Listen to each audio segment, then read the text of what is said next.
Good day, listeners. This is Ryan. And this is Kyle. And the podcast you're listening to is The Doctor's Watcher, which is, of course, the wrestling fans podcast about every episode of Doctor Who. Nice. Yeah, I sort of never was really a wrestling fan, but I do very much enjoy, like, martial arts. Yeah, like real talk, I say wrestling fans podcast, but I'm not sure I've actually ever seen, like, a full wrestling match. Same. I appreciate. I probably have at some point, but yeah, like I never really understood it. I think I have a better idea of it now, just because I sort of got curious about it and like talked to wrestling fans, and it's really all about like the drama. Yeah, like any other TV show or something. Yeah. I definitely. Yeah, if you'd asked me 5 or 10 years ago, I would have said I don't really understand what the appeal is. And yeah, that's no longer true. I have not watched it, but I have been, adjacent to enough wrestling fans that, like, yeah, I can understand, like, the appeal of the drama and the stories and what's going to happen and, like, different ships and, yeah, all of that. Right. Totally. And yeah, like also to be fair, I have seen some footage of luchadores, which are like Mexican Nice. wrestlers, and those guys do some crazy shit. Like it seems way more like crazy flips and big, huge jumps and stuff. Like I think they're kind of smaller built guys in general. Sure. Than like, the standard American like muscle man wrestler type dude. So they're like maybe a little bit more like aerial, nimble type stuff. It's cool. Right. Yeah. A bit higher of an agility score. Yeah. Like different builds, higher in agility and lower con, I guess. Nice. Yeah. And, I do enjoy like seeing humans do cool and extreme things. So yeah, absolutely. whether it's like pre-scripted or not, like wrestlers are doing cool and extreme things. Yeah, I mean, yeah, like a trapeze, I don't know, what's it called? Artist? Trapeze person?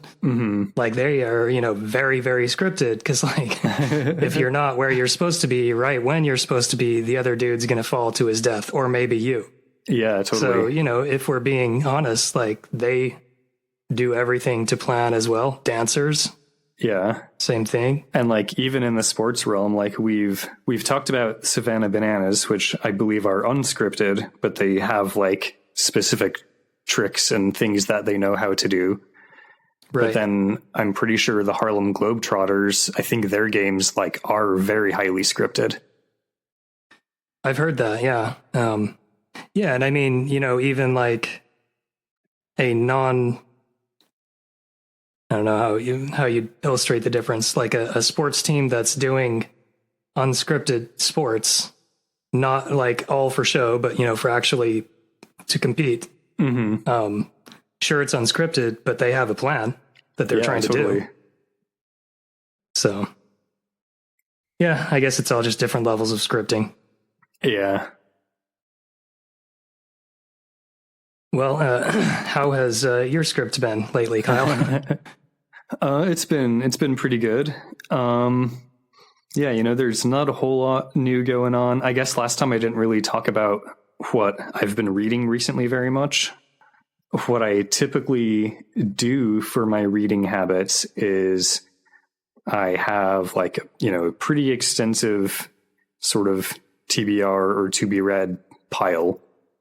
And from that pile, I have like a short list of maybe 5 to 10 books, maybe up to like 15 sometimes. And then I will roll a die against my short list, and then whatever number that die turns up, that's going to be the position on the list of the book I read next. So I figure it's kind of a fun way to get through my TBR and to avoid the actual decision of what do I want to read next. But currently I have bypassed that list because I will often bypass the list if I receive a book as a gift. And so I'm reading a book I received as a gift from my co-host Ryan, which is the graphic novel trilogy adaptation of Dune. Yeah, that's a good one, eh? Yeah, it's been really cool. I'm on to the third book. Graphic novels typically go pretty quickly, and that has been true of this. So it's been really interesting. I like the artwork a lot. It's pretty cool. There's some really great multi-page spreads of the sandworm surfacing and swallowing up the crawler and whatever. There's a really nice full page that's just kind of, this is what Caladan looks like. And shit like that. There's kind of different color palettes for the different planets, which is pretty neat. And it's a very faithful adaptation of the original book. It's basically going scene by scene. And I read in the preface or whatever that they really wanted it to be a faithful adaptation. They didn't want to put their own twist on it or anything. So that's been really cool. And yeah, I guess even the fact that it's a trilogy is kind of part of that, because the original book, it's in 3 parts, but they call them book 1, book 2, and book 3. Right. Yeah, I think Frank Herbert's son, whose first name escapes me at the moment, was involved in that project. Brian, I think. That sounds, yeah, I think so, yeah. So, yeah, I thought it was well done too. I mean, nothing tops the original Dune series. Sure. You can't. Even the movies, the movie from, was it back in the 80s or the 90s from David Lynch? Good stuff, great stuff. The new movies, love it. Mm-hmm. But man, you cannot get better than those books. It's impossible. Yeah.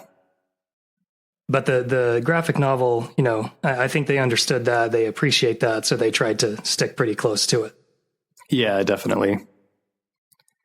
And yeah, it's been probably, I don't know, 3 or 4 years since the most recent time I read the original. I've seen, the two new movies once each. But also it's been a little while. I saw the David Lynch movie long time ago. I need to watch that one again. But yeah, so reading the graphic novel has been kind of, a cool and fun way to sort of remember, this great classic story that I've heard a handful of times. Indeed. Yeah. Well, I'm glad you like it. Cool. So that's what I've been up to. What about you? Yeah, a lot of the same stuff. I've kind of been doing a thing this year. I'm trying to do I call it movement every day. I haven't hit every day, but you got to give yourself some grace. Because previously, most of last year, I have little workouts I do. Try to hit those 3 times a week. But I don't know, I was noticing in between that, still pretty sedentary. So I got kind of an exercycle or exercise bike. I call it exercycle. It's got a desk thing on it. So I've been, doing my Steam Deck on that, or sometimes I'll put it in front of the TV for an episode of The Leftovers or whatever. Right on. And actually, it feeling wise, my body feels a bit better. Just doing a bit of, I don't get crazy sweaty. I'm not trying to race up and down hills or something. I'm just trying to have a constant movement for like 45 minutes to an hour. And, it's nice. It feels good. Yeah, totally. It's funny you mention that because I actually also just recently got, I guess technically it's an exercise bike, but it's like a pretty small, like actually under desk unit that's kind of like just the pedals. I've seen those. Those are cool. So yeah, it's pretty neat. It's, got like adjustable resistance, so it can be like easy or hard or in between or whatever.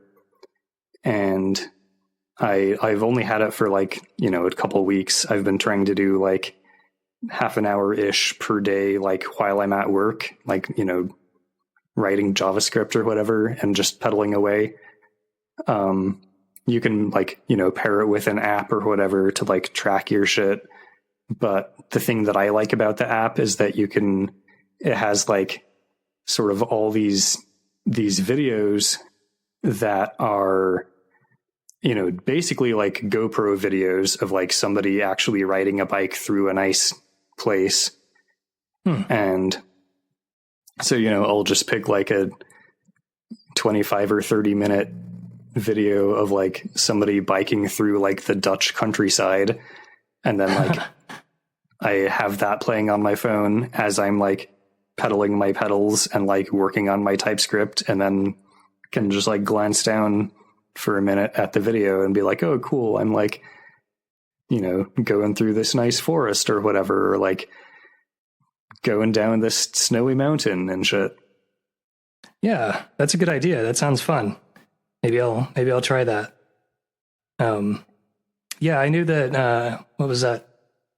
Peloton, I think they do something similar, but I guess you could do that easily yourself, Yeah. Throw a YouTube thing on or use that app and just go ride your bike wherever you want.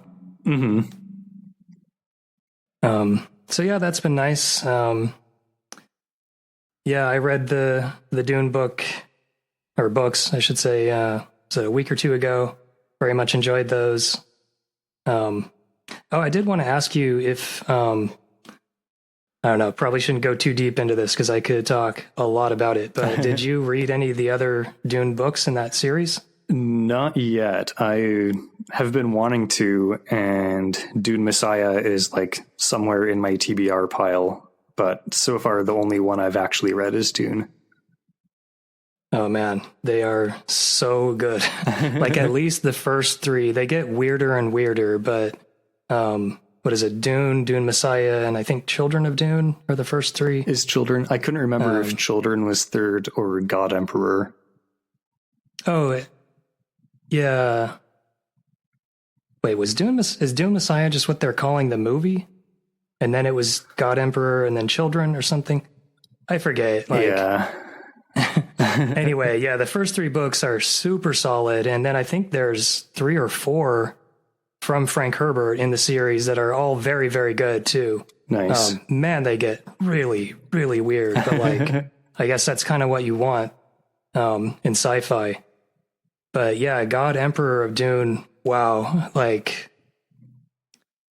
I know some people like have trouble with that book. A lot of it's just talking and like, basically the God Emperor of Dune, revealing what his inner thoughts are and stuff. But man, there's some I loved it. pretty wild cover images on God Emperor of Dune. Yes, indeed. Yeah, and I don't want to, I don't know. They're so old, I guess maybe, I don't know what the level of spoilers is, but yeah, just the situation, the main thing of the book, like, is fucking weird, but awesome. Nice. And then, yeah, like I read the whole series, and then I think Brian, the son, has like, he got his dad's notes and apparently like finished out the full arc that had been planned. Oh, that's cool. But I know I read like Frank Herbert, of course, has written a lot of other things, and he kind of felt trapped by Dune and like he was tired of it by the end, which is a little sad. But I heard the Brian ones weren't as good.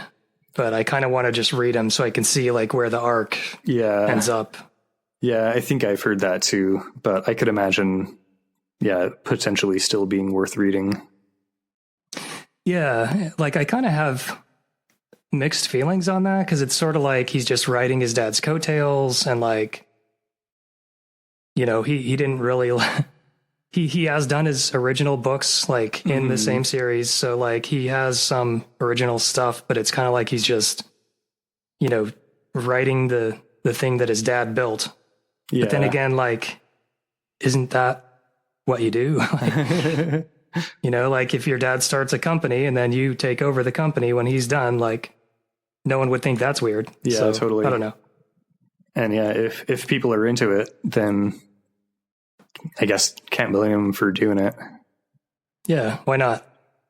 So anyway, yeah, that's that. I guess the last thing I'll say before this episode's joke is fuck ice. Indeed. Fuck ice. Fucking Frosties. And defund and disband ice. I actually called my senators and representative yesterday to tell them to do that. I very rarely make those calls. Probably should more often, but I did this time. Nice. Hope it helps.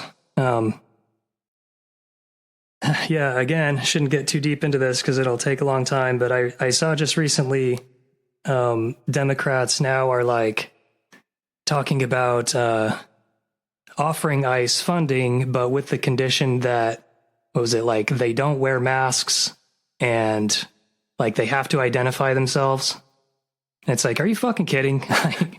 You're like pre-capitulating. You're not even coming into the negotiation like far on one side. You're like, here's a thing that sucks to start the negotiation for the other side to like chip away at and make it shittier. Yeah, God damn, seriously. I hate them so much. Yeah, they don't know like how to actually get shit done. Right. And I mean, I'm not even sure it's that. I think they do know, but they're fascists too. Yeah, that's fair. I think that's a very reasonable view on what's happening. Yes. Anyway, did you hear about the blind guy that fell into a hole filled with water? No, I did not. Yeah, it turns out he couldn't see that well.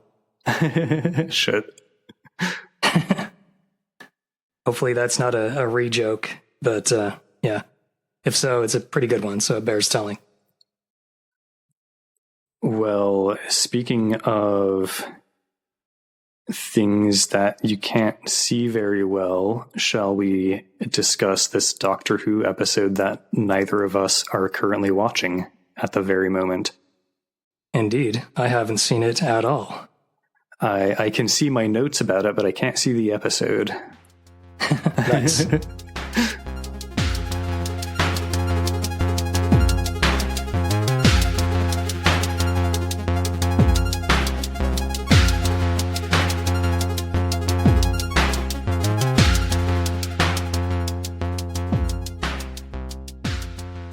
This is, of course, episode 40 of season 4 and episode 4 of The Evil of the Daleks, which I watched on the BBC Doctor Who Classic, etc., YouTube channel, animated.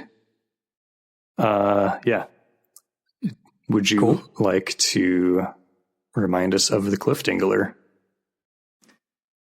Yeah, so Jamie was doing some investigation into what very much seems like a haunted wing in a large Victorian house.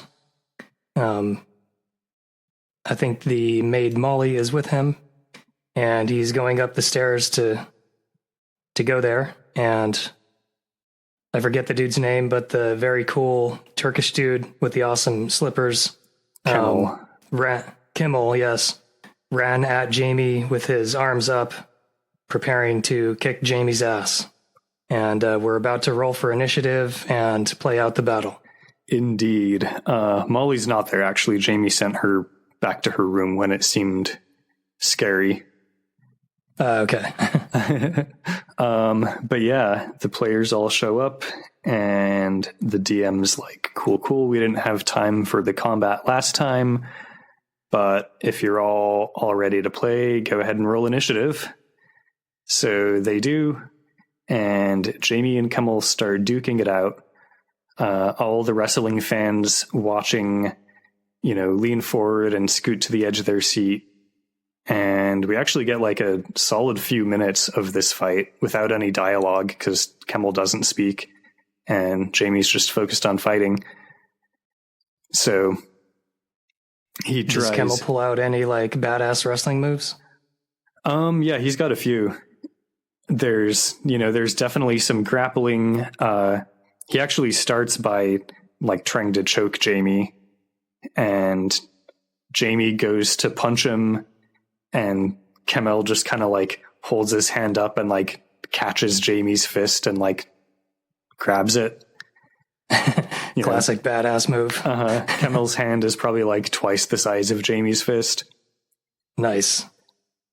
They keep fighting. They actually each get a few pretty good hits in.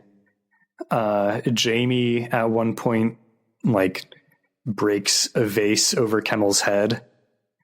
Doesn't really seem to slow Kemel down at all. Of course not. Awesome. And yeah, then Jamie ends up like knocking Kemel over a railing, and Kemel kind of like falls down to sort of a lower level of the house or the area onto like this wooden table that he like cracks through. And Jamie takes the opportunity to head into a room and shut the door. But of course, Kemel gets up and comes after him. And Kemel is like, ready to break the door down, basically. But as he rushes it in order to break it down, Jamie opens it, which causes Kemel to just kind of like rush right through and like kind of trip and fall through the open window out of the room. Nice. Damn.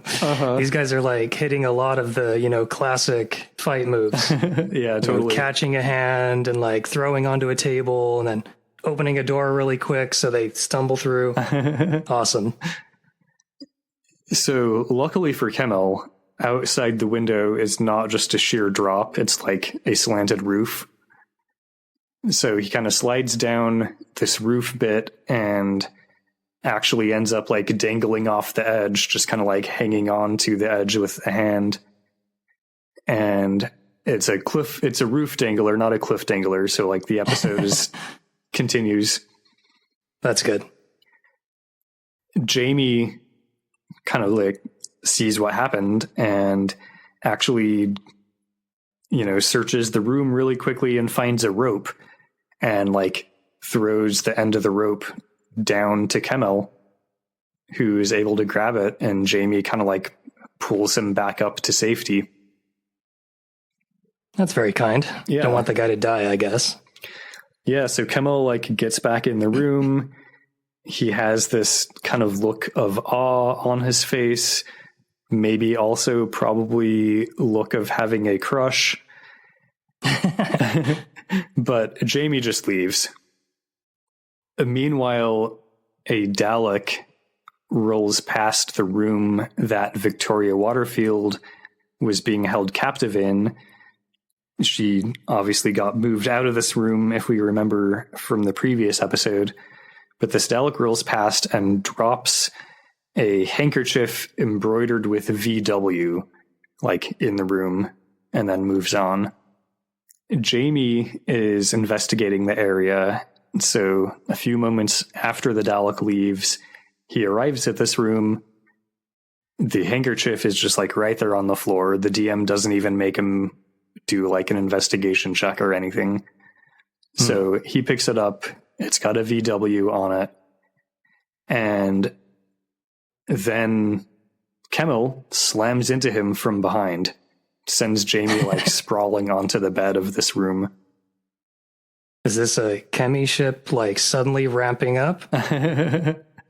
Well, Jamie, he very briefly has like a what the fuck look on his face, but then an axe like swings down from the ceiling, chopping right through where Jamie had been. Oh. And yeah, Jamie realizes that Kemel saved his life. Right. Now they're all snuggled up. Uh-huh. Love So, yeah, like Kemel helps him up from the bed, and kind of like Jamie's like in shock from, having just nearly been killed. So Kemel kind of like puts his arm around Jamie and like walks him out of the room. And the Adorable. The local shipyard starts just getting like flooded with telegraphs commissioning I had written HMS Kemel. Right. Yeah, I'm picturing like the shipyard, it's got like some smokestacks or whatever, and like suddenly smoke begins pouring out of them. Elsewhere, in sort of the workroom laboratory, the doctor is like sitting at the Dalek machinery, and he points out that Jamie demonstrated courage in fighting Kemel. But the Dalek observing doesn't really give a shit. The Daleks are afraid of nothing and no one. So is the Dalek just sitting there like running a diff on all these inputs, basically? Basically, yeah. Okay, got it. Yeah, and the doctor's like, yeah, this means this and that means that. The doctor also points out to the Dalek that Jamie saved Kemel's life by like throwing him the rope. And if he hadn't done that, then Jamie would have died himself in the next room from like the axe chop. If you want the human factor, a part of it must include mercy. Mercy or a crush? Uh-huh. The Daleks are already crushing on everything. The Daleks will crush everything. The doctor's like, no, that's not how we mean the word crush. The Daleks crush on the doctor. Yes, more like that. Uh-huh. We cut to Waterfield and Maxtable discovering the corpse of Toby the Miscreant, who, of course, got film negativized trying to burgle the house. Waterfield is like pretty distraught about it. This is like the second person that the Daleks have killed. But Maxtable is basically just like, it's a common thief. Who gives a shit? Rude. Mm-hmm. Part of Maxtable's, I guess, motivation is that he's trying not to like antagonize the Daleks. So, like, trying to make it be not a big deal or whatever. Okay, yeah. So, when a Dalek is like, The intruder was destroyed. Maxtable is just like, oh, cool, and like asks Waterfield to help him hide the body, basically. He assures Waterfield that the two of them are not responsible for like anything that's happened, and no judge or jury would convict them. And Waterfield's like, yeah, they won't need to, because after we finish rescuing my daughter, I'm going to go confess to everything. Interesting. Okay. Maxtable slips a note to the DM, who looks at this piece of paper and reads, like, silently to himself, I secretly add a pistol to my inventory while Waterfield's not paying attention. Nice. And then Waterfield and Maxtable, start moving the body. So where did this pistol come from? It was like in a drawer of his desk, basically. Waterfield's just kind of like distracted thinking about his daughter and like worried about the Daleks and shit. And yeah, That's handy. Maxtable just kind of like slips the pistol into his jacket. Nice. Kemel and Jamie are taking a short rest. Jamie's still kind of recovering from the shock of nearly being killed earlier.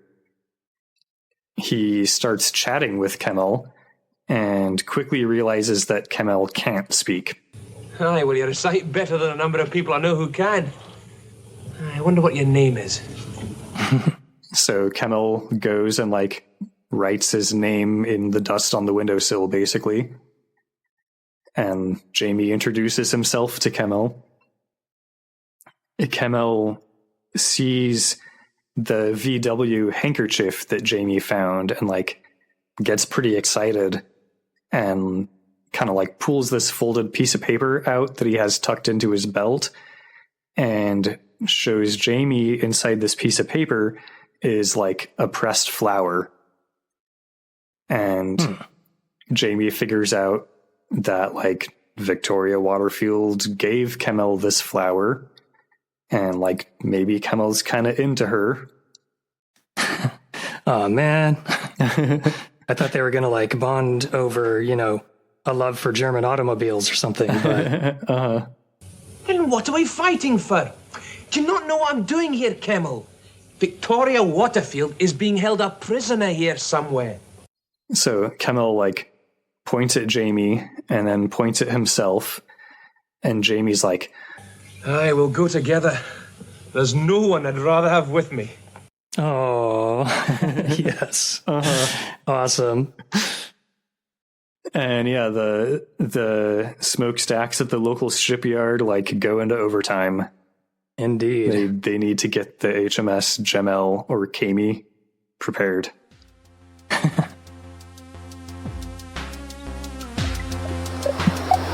The listener must relax and believe. Everything on the podcast is good and beautiful. You must accept it without question. When you are done listening to this episode, you will leave a rating and review of it on the podcast platform of your choice, and you will tell your friends about the podcast. You will be glad to obey. You will question nothing on the podcast. And now, back to the show.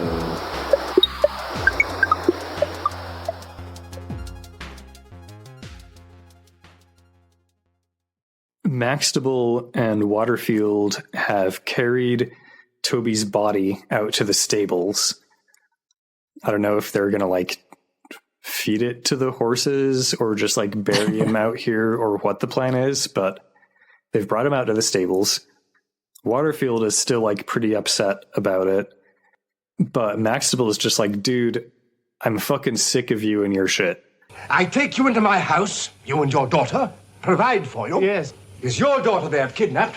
One moment you beg me to do everything I can to rescue her, next moment you blame me. Yes, I don't mean it like that. It's the price. First Kennedy, now this fellow. How many people must die so that my daughter can live? We are not the murderers. No, just the silent partners. But we're equally to blame because we stand by and do nothing. And then he turns and looks directly into the camera. Okay. I mean, yeah. I see where he's coming from there. Very ethical. Good consideration. Maxtable is just like, dude, like, we're almost done with the body anyway, like, I don't need your help to finish it off. Like, why don't you just leave it to me? You can go and get some rest. Waterfield's like, okay, and he turns to leave, and as he walks away, Maxtable pulls out his gun. Uh-oh. But then the Terrell guy shows up and, like, knocks the gun out of Maxtable's hand, telling him that Waterfield shouldn't die yet. Go back to the laboratory. I will dispose of the body. You will obey. You will obey. Dude almost sounds like a Dalek. Yeah, seriously.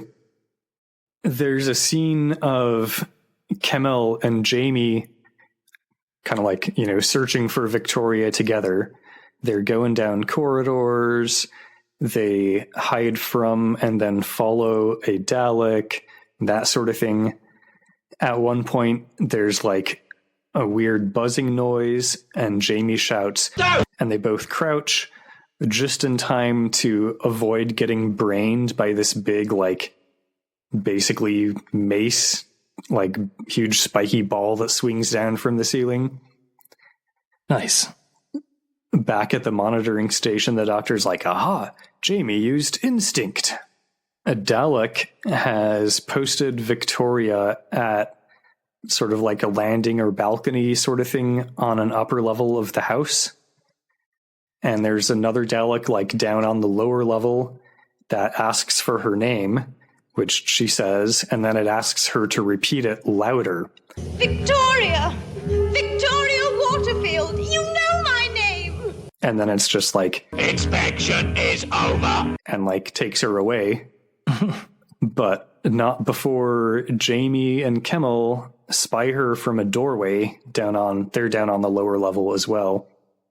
Jamie's like, She's very beautiful, Kemel. and Kemel nods. And then he goes and gets another mace, actually, that's like mounted on the wall as like a display item or whatever. So he grabs this mace off the wall and equips it. And Jamie figures out that Kemel's plan is to distract the Daleks in order to allow Jamie to go up and rescue Victoria. But Jamie thinks that it's too dangerous and that the actual rescue itself is a 2-person job. So he's not sure what they should do. Yeah, he doesn't want Kemel to get hurt. Right, yeah. The doctor, meanwhile, explains to the Dalek who's monitoring like what he thinks is happening. Jamie and his new friend are determined to succeed. But finding the girl is only part. Getting her away is another. We cut over to Terrell, who is yelling at Molly the maid. He's like really pissed at her. Apparently Molly told him that she heard Victoria Waterfield's voice, and he's like, you fucking couldn't have heard her voice. She's in fucking Paris. But Molly insists, I know what I heard, etc., etc. So he starts going down the line of like, what the fuck were you doing in this part of the house at this hour anyway? Like, shouldn't you have been like asleep in your servants' quarters or whatever? And she's like, I swear I wasn't like up to anything. I didn't do anything. I didn't steal anything. But she doesn't really have a good answer of like what she was doing. Terrell's girlfriend, Ruth Maxtable, shows up and is kind of like, what the fuck, dude? And so, Terrell explains why he's like shouting angrily at the maid. And Molly insists to Ruth that she didn't do anything. She's not up to anything. Ruth's like, dude, like, look at her. She's like fucking scared shitless. And Terrell's like, It's nothing but play acting. She's a mean, sniveling little minx. Dang. yeah. So Ruth is like kind of seeing the red flags here. She sends Molly off to the sitting room and says that like Maxtable will figure out how to deal with her later. And she asks Terrell to like come away with her. I somehow feel if we delay, it'll be too late. But he just says that he can't go yet. Maxtable is talking to a Dalek. He's telling it that he's done everything they've asked. He's, gone along with all of it. Could it please tell whoever gives it orders that he's getting tired of waiting? And the Dalek's like, Do you threaten the Daleks? He's like, no. I don't need to threaten you because, like, we're partners. We have a good working relationship. And the Dalek is just like, You have obeyed us. You have a strange way of putting things. I prefer to say that you have asked for certain services. I have provided those services punctually and efficiently. Now, you really must look to your side of the bargain. It is not beyond me to ruin the entire enterprise. I mean, that's a threat. So the Dalek just kind of like drives forward and knocks him to the ground. And he immediately kowtows and grovels. And then he starts like begging for the secret, saying that they promised to tell him that's the reason that he's done all this. And the Daleks just like, oh yeah, totally, for sure. Of course, we'll tell you the secret. Uh-huh. And then like rolls into the mirror portal cabinet and leaves. Nice. Well, he blew his load and he shot his shot and it missed completely. Uh-huh. Yeah, the DM asked him for like, you know, a charisma check, and I think it was a natural one. Yeah, that was not a good intimidation roll. Yeah, I guess it would have been intimidation. Yeah, I mean, that's, you know, tied to charisma anyway, I believe, so. Ruth shows up, and Maxtable is like, I told you to never come here. And she's like, but you were talking to someone, and there's no one here. And my beau, Arthur Terrell, seems like really weird and fucky these days. And like, Victoria, my friend, seems to be missing, and just like, what the fuck in general. Fair. Uh-huh. So Maxtable shows her a lump of ordinary metal, weighs probably about 5 or 6 pounds, and then reveals to her what secret he's after that he thinks the Daleks are going to tell him. The transmutation of metal into gold. Changing metal into gold. Now, perhaps, do you begin to understand a little? To possess such a secret would mean power and influence beyond all imagination. And I am about to discover the secret. Nothing will stop me. Nothing. Nobody. Huh. So it was alchemy this whole time. That was his carrot, basically. Yeah, apparently. Like, okay. A few episodes ago, he said time travel. Then he invented a mirror portal cabinet. But yeah, apparently it's actually alchemy. Interesting, but all right. Jamie and Kemel have a plan. They each take one end of the rope that Jamie found earlier, and then Kemel basically throws a fireplace poker across the room to distract the Dalek. And then while it's distracted, the two of them basically rush at it and use the rope to like clothesline it into the fireplace where it explodes. Nice. So Jamie's learning some wrestling moves also. Uh-huh. Awesome. Well, let's fix that one. They then like throw the rope up over the railing on the upper level on like the balcony or whatever.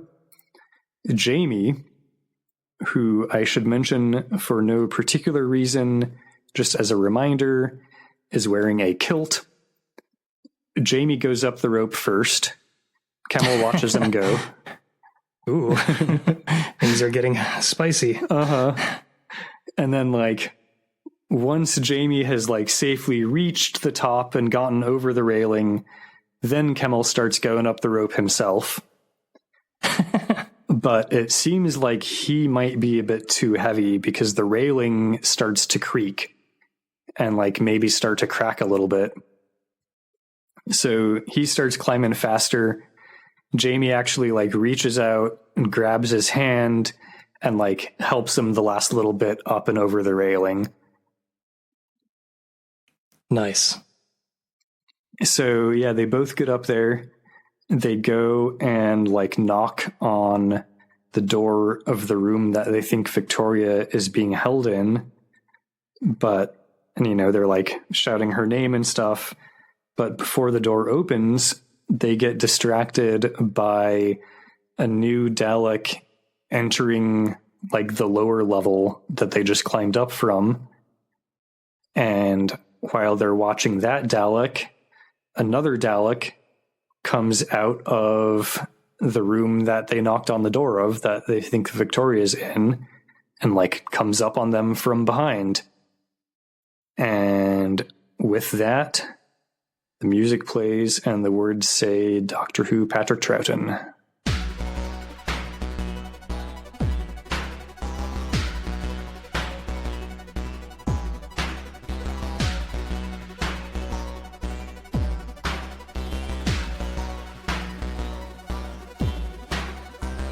Oh man, another cliff dangler where our heroes are about to get their asses kicked. Kind of with the same guys as the last one. Yeah, second episode in a row where the DM's like, oh shit, guys, I'm sorry, we don't have time for combat right now. Right. I told my wife I'd be on time for dinner this time, you guys. Really sorry. Well, that was exciting. Really like the ship that's developing there. You know, it's almost like they're crushing on each other as well as Victoria. Yeah, like this might be a nice candidate for like a three-way ship. Yeah, what the Jamie Toriel, yeah, Victor Jamel, Vic and me. I don't know. Yeah, lots of possibilities, both with the name and with that menage a trois. We know she already likes Kemel because of the dried flower. Yeah, she gave him the flower. And, like, how could she meet Jamie when she does and not like him? Right? Especially with the kilt. I mean, if she sees Jamie climbing a rope, she's going to be as smitten as Kemel is. Yeah, definitely. I guess Kemel can't actually, like, tell her to watch Jamie climb the rope, but he can definitely, like, kind of nudge her and, you know, like, point his eyes up. Right. He could point at his eyes and then point at Jamie's, you know, Scottish ass or whatever. Well, cool. Yeah, this is good stuff. It's kind of fun, too, how the doctor's just like, okay, you know, I'll give you the answers. Yeah. He's like, cool. Yeah, that was courage. That was instinct. Like, that was mercy. Like, you need to take all of those if you want the human factor. Like, it seems, I mean, I don't. As far as those three things that were mentioned, that, like, do Daleks have them or not? Yes, Daleks have, I guess you could say, courage. Or, you know, they lack fear. Do they have instinct? Maybe. I don't really know about that one. It's kind of gray area. Yeah. But they definitely lack mercy. Yeah, that's definitely something they don't have. I don't know that giving them mercy will have the effect that they hope to get from the human factor. Right. It, like, messes up the whole vibe. Like, if they had mercy, they'd just be really cool robots. But yeah, I guess we can't really blame the doctor for being like, yeah, you totally need to get mercy in you. Like, that would be good for you to have. True. Well, this is definitely shaping up for an interesting storyline, even more so. So, yeah, any further notes about this one? No, I didn't have any notes on this one. Cool. Well, I am excited to undangle this cliff as well. You know, we know the Daleks have pretty much not been hesitating to negativize randos as they go.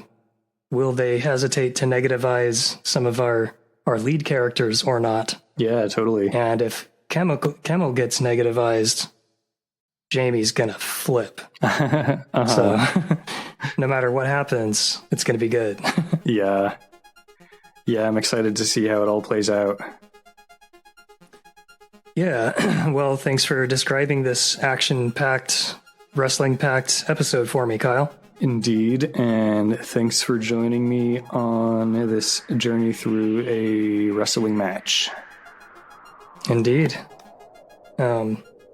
listeners, if you feel like our wrestling moves are up to snuff, please don't forget to like and subscribe. You probably have already done that if you're hearing the podcast, but give us a 5-star rating, unless it's out of 10 stars or 4 stars or some other amount of stars.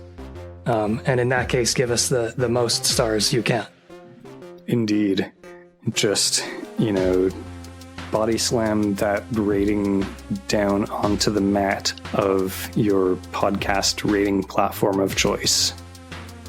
Right. Like, rate us right through that conveniently placed table. Indeed. Play your entrance music, throw some folding chairs, and get that rating onto the board. I don't know how you'd score wrestling matches. I think it's the mat. But yeah, they pretend to count to 5 when it's over. That's the number of stars that you might have to rate. right. Exactly. That's exactly it. Cool. Well then, thanks for listening to us do wrestling moves all over Doctor Who, listeners. I guess we will wrestle at you again in 2 weeks. Yeah, come back then and get yourself body slammed by the evil of the Daleks. Indeed, an evil unimaginable by the human mind. Indeed. Bye. Bye.